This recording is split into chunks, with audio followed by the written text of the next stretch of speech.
And మన దాని లోపల ఓన్లీ క్యాంపింగ్ వీడియోస్ మాత్రమే చేస్తాము. బట్ జనరల్ టాపిక్స్ కొన్ని ఉన్నప్పుడు అప్పుడు మేము షేర్ చేస్తాం. అందులో నా ఇప్పుడు పుష్ప 2 మూవీ గురించి వస్తే, ఎందుకోసం అంటే ఈ మూవీ అనేది ఒక సెన్సేషన్ క్రియేట్ చేసింది. కాబట్టి ఈ మూవీ ఏదైతే టికెట్ల రేట్ పెంచింది అని అంటుండ్రు. సో టికెట్ల రేట్ పెంచినా కూడా ఎంతమంది జనాలు వచ్చారు, ఎంత అమౌంట్ వచ్చిందో మీకు చెప్తా. సో దీని ద్వారా మనకు అర్థమవుతుంది అంటే మూవీ ఇండస్ట్రీ ఎట్లా ఉంది, బయట జనాల థింకింగ్ ఎట్లా ఉంది కూడా మీకు అర్థమవుతుంది. సో అందుకోసం నేను చెప్తున్నా. సో ఈ మూవీ వచ్చేసి ఫస్ట్ డే కలెక్షన్ వచ్చేసి 294 కోట్లు వచ్చింది ఫస్ట్ డేని.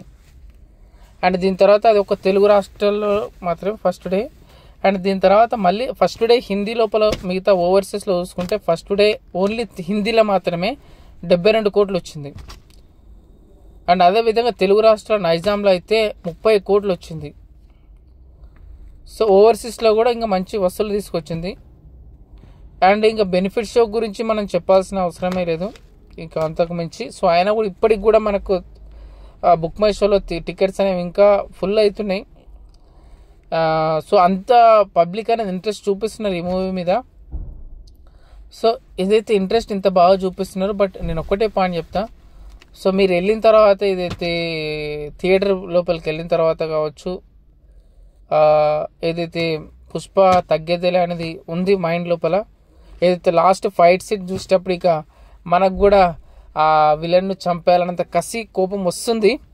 బట్ దీనివల్ల ఏమవుతుంది అంటే చాలామంది కూడా బయటకు వచ్చిన తర్వాత కూడా నిజంగా తగ్గేదేలే, మనకి ఏదైనా కోపం వస్తే మనం ఏదైనా చేయాలి అని అనిపించే విధంగా ఉంది. బట్ ఒక పాయింట్ ఏంటంటే ఈ మూవీ లోపల మన వైఫ్ కోసం అతను చేస్తాడు, కానీ వైఫ్ కోసం బయట పాసిబుల్ అయితే కాదు కదా, వైఫ్ కోరిందల్లా బయట పాసిబుల్ కాదు. సో అందుకోసం మూవీ ఏదైతే ఉందో మూవీ మంచి వసూలు తీసుకొచ్చింది. అండ్ హీరో చాలా బాగా యాక్టింగ్ చేశారు. సో అంతా బాగుంది. బట్ అయితే ఇన్సిడెంట్ జరిగింది. సో ఆ ఇన్సిడెంట్ ఏదైతే ఉందో మళ్ళీ జరగకూడదని కోరుకుందాం. అండ్ చూద్దాం ఏదైతే మూవీ ఏదైతే మనకు అదైతే సంధి థియేటర్ దగ్గర ఆమె చనిపోయింది. సో దాని గురించి ఏదైతే నెక్స్ట్ మన ఈ మూవీ ఏదైతే ఉందో నెక్స్ట్ గేమ్ చేంజర్ మూవీ పైన పడతాయి. ఎందుకోసం అంటే జస్ట్ యాక్చువల్గా నాది క్యాంపింగ్ వీడియోస్. బట్ ఎందుకోసం నేను ఇది చేస్తున్నానంటే కొన్ని మూవీస్ మాత్రమే ఉంటాయి, కొన్ని సెలెక్టెడ్ మూవీస్ మాత్రమే ఏదైతే ఇండస్ట్రీని షేక్ చేసే మూవీస్. అండ్ ఏదైతే మనకు ఒక బాహుబలి కావచ్చు, ఒక ట్రిపులర్ కావచ్చు, ఒక ఇది కావచ్చు. సో వీటి గురించి మాత్రమే నేను అప్పుడు మాట్లాడదలుచుకోవాలని, అందుకోసం ఇది అందరికీ సంబంధించిన విషయం కాబట్టి. సో అందరూ ఇలాంటి మూవీస్ పైన అందరికి ఇంట్రెస్ట్ ఉంటుంది కాబట్టి. సో నాకు కూడా ఇలాంటి ఏదైతే ఎక్కువ బడ్జెట్ పెట్టి ఎక్కువ ఇంట్రెస్ట్ క్రియేట్ చేసిన మూవీస్ అంటే నాకు కూడా ఇంట్రెస్ట్ కాబట్టి నేను చెప్తున్నా. సో అందులోనూ నా ఏదైతే ఈ మూవీస్ తర్వాత అండ్ మన మినిస్టర్ ఎవరైతే ఉన్నారో మన సినిమాటోగ్రఫీ మినిస్టర్ ఏవైతే మంత్రి కోమటిరెడ్డి వెంకటరెడ్డి గారు, ఈ ఈ మహిళ చనిపోయినందున సంధి థియేటర్ దగ్గర. సో దానివల్ల ఆయన ఏమంటున్నారంటే నెక్స్ట్ బెనిఫిట్ షోలు అనేవి ఉండకూడదు అని అంటున్నాడు. సో కాబట్టి బెనిఫిట్ షోలు అనేవి ఉంటే ఫ్యాన్స్కి కొంత ఇష్టం, దాంతోపాటు కూడా మూవీ హైప్ క్రియేట్ అవుతుంది. బట్ ఒకటే విషయం ఏంటంటే సో హీరోస్ కూడా నెక్స్ట్ టైం రాకుండా ఉంటే కూడా బాగుంటుంది అని మనం కోరుకుందాం. సో వాళ్ళకు కూడా అర్థమైంటుంది, హీరోలు కూడా ఇంక నెక్స్ట్ టైం రారు. సో ఈ ఇన్సిడెంట్ తోటి అర్థమైంటుంది. అండ్ ఇంకొక విషయం ఏంటంటే సో ఎవరైతే మీరు కూడా మార్నింగ్ టైం వెళ్ళి థియేటర్ దగ్గర పడగాపులు కాయడం కూడా మంచిది కాదు. సో మీరు ఒకవేళ హెల్త్ మంచిగా ఉండి మంచి సపోర్ట్ చేస్తే ఓన్లీ యూత్ వాళ్ళు వెళ్తే మాత్రమే మంచిది, కానీ ఈ 30+ వాళ్ళు వెళ్ళి మూవీస్కి హెల్త్ ఖరాబ్ చేసుకునే దాంతోపాటు ఇలాంటి ఇన్సిడెంట్ జరగకుండా ఉంటే బాగుంటుంది.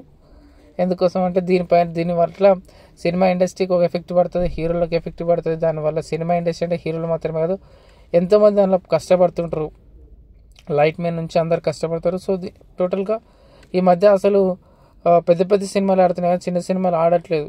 సో కారణం ఏంటంటే ఈ యూట్యూబ్ వచ్చి సో దీనివల్ల ఇవన్నీ జరుగుతుంది. సో అందుకోసం మీకు నేను ఒకటే విషయం చెప్తున్నా, మీరు కూడా ఎవరైతే వెళ్ళే వాళ్ళు కూడా కొద్దిగా కేర్ఫుల్గా వెళ్ళండి. నా మూవీ మాత్రం మంచి వసూలు తీసుకొచ్చింది, దానికి మాత్రం చాలా హ్యాపీ. ఎందుకోసం అంటే మూవీ ఎక్కడ ఫ్లాప్ అవుతుందో అని కొద్దిగా నేను కూడా టెన్షన్ పడినా. ఫ్లాప్ అవుతుందో అని కాదు, చేస్తారు ఏదైతే ఈ అమ్మాయి చనిపోవడంతో ఏమైనా ఇబ్బంది జరుగుతుందేమో అనుకున్నా, కానీ సుకుమార్ కష్టం ఏదైతే వీళ్ళు కూడా బ్యాకప్లో బాగానే కష్టపడ్డారు. మూవీ చూస్తే అర్థమవుతుంది అల్లు అర్జున్ ఎంత కష్టపడడం. సో దానికి మంచి సక్సెస్ దొరికింది అని అనుకుంటున్నా. సో బట్ నెక్స్ట్ మిమ్మల్ని ఏమడుతున్నా అంటే అయితే నెక్స్ట్ బెనిఫిట్ షోలు ఉండాలా వద్దా అన్నది మీ కామెంట్ రూపంలో మీరు తెలియజేయండి. Thank you.